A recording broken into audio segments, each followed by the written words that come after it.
Wala nang maraming paligoy-ligoy pa, diretso sa punto na.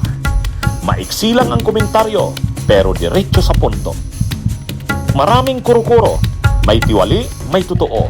Dito, sa puntong diretso tayo. Punto, diretso.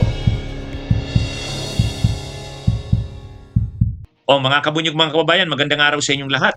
Pag-usapan nga natin itong tungkol sa yung sinampang kaso ni Congressman Leandro Libeste laban kay Undersecretary Claire Castro, ang Palace Press Officer. Si UC Claire Castro ay matatandaan natin, kinasuhan, cyber libel ni Congressman Libeste. Ang kasong ito ay nag-ugat. Nag-ugat ito sa doon sa controversial na congressional franchise ng na negosyo ni sa solar, yung solar para sa bayan na negosyo ni Congressman Leandro Libeste. Naging mainit yung issue na yan ng congressional franchise kasi lumabas noon ang balita na ibinenta ni Leandro Libeste ang kanyang negosyo sa solar. Ibinenta sa Meralco, yung renewable energy arm ng Meralco ni Manny Pangilinan, yung MGen. Ngayon, naging usap-usapan yan. Siyempre, ang komentaryo ng marami, bakit ibinenta ni Leandro Libeste yung solar para sa bayan na negosyo niya na mayroong congressional franchise, samantalang nakalagay dyan sa batas na yan na congressional franchise, yung batas na nagbigay sa kanya ng congressional franchise, may nakalagay doon na kulatilya o provision. Ang nakalagay doon, hindi niya pwedeng ibenta yon, yung franchise na yon o yung negosyo niya na yon, nang walang approval ng Kongreso. Kasi pribilehiyo lang yung binigay sa kanya dyan sa sa solar para sa bayan. Bakit ibibenta niya nang hindi alam ng Kongreso? Ngayon, dahil bininta nga sa MGen, naging laman niya ng mga usap-usapan. Isa ngayon sa nagkomentaryo, itong si UC Claire Castro. Sabi ni UC Claire Castro, ayan, bakit ibininta yung yung negosyo na yan? Ngayon, sa bandang huli, ang sinasabi ni Congressman Leandro Libeste, hindi naman daw yung solar para sa bayan na may congressional franchise ang ibininta niya.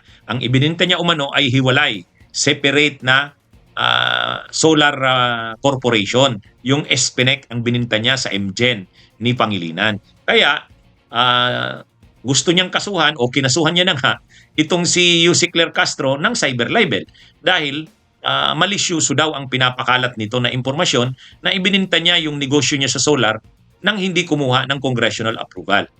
Ngayon, ang sinasabi naman ni UC Claire Castro, hindi naman sa kanya nagsimula yung issue na yan. Ang una halimbawa na ang isa sa mga nagsabihan niya yan ay si Ombudsman Boyeng Rimulya. Sabi ni Ombudsman Boyeng Rimulya, batang-bata pa itong si Leandro Libeste, pinagkakapirahan na ang franchise, hindi ka na ba nahiya niyan?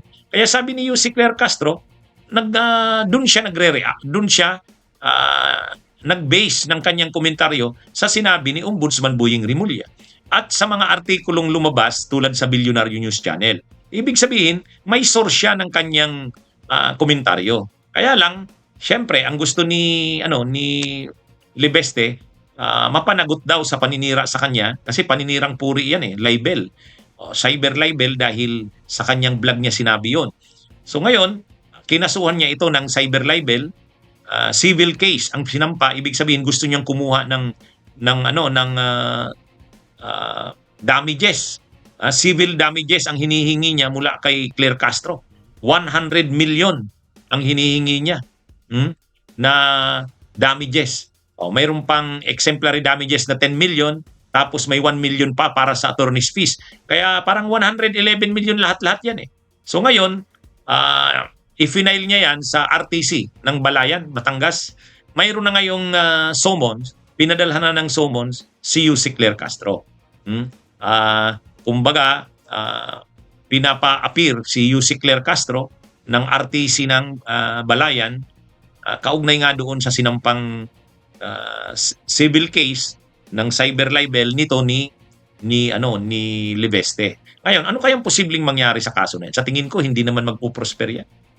Sa tingin ko, hindi magpo-prosper yan. Kasi ang cyber libel, kailangan malisyoso yung pagkakalat mo . Malisyoso.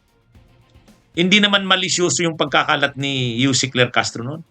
Tulad din ng ginawa ni Ombudsman Buying, nagko-comment din lang si Ombudsman Buying, may congressional franchise ka? Ano to? Sabi ang ano dito, ang balita, ibininta mo. Ano ba 'yon? Tama ba 'yon? Parang ganun lang na comment 'yun eh. Hindi naman 'yun malisyoso. Kaya sa tingin natin hindi magpo-prosper yang ano na 'yan. Yang kaso na 'yan ni Leandro Libeste. Mas malaki pa yung mas mabigat pa yung mga problema niyang kinakaharap tulad nung pinagmumulta siya ng Energy Regulatory Commission ng 24 billion pesos. Yun, mas mabigat yun. Mas mabigat yun. Saka marami pa siyang kasong kinakaharap. Saka, ang nangyari dyan, sabihin pa na ang ibininta ni Leandro Libeste ay Spinek, hindi yung solar para sa bayan.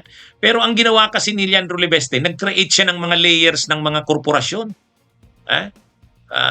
Kumbaga, ang dami niya ng korporasyon o kumpanya tungkol sa solar. May solar para sa bayan, may Spinek, ang holding company niya, yung Solar Philippines Holdings Corporation. So, ang dami niyang binuong mga korporasyon. Layering ang ginawa niya, layer. Pero interconnected yun, magkakaugnay yun. Magkakaugnay yun. Kumbaga, ginawa niya lang yung layering, nag-layer siya ng mga korporasyon para ma-circumvent nga yung pagbabawal. Kasi bawal ngang ibenta yung franchise. Kaya gumawa siya ng mga layer. Pero nasa batas din yan, nasa konsepto yan sa corporation code na kapag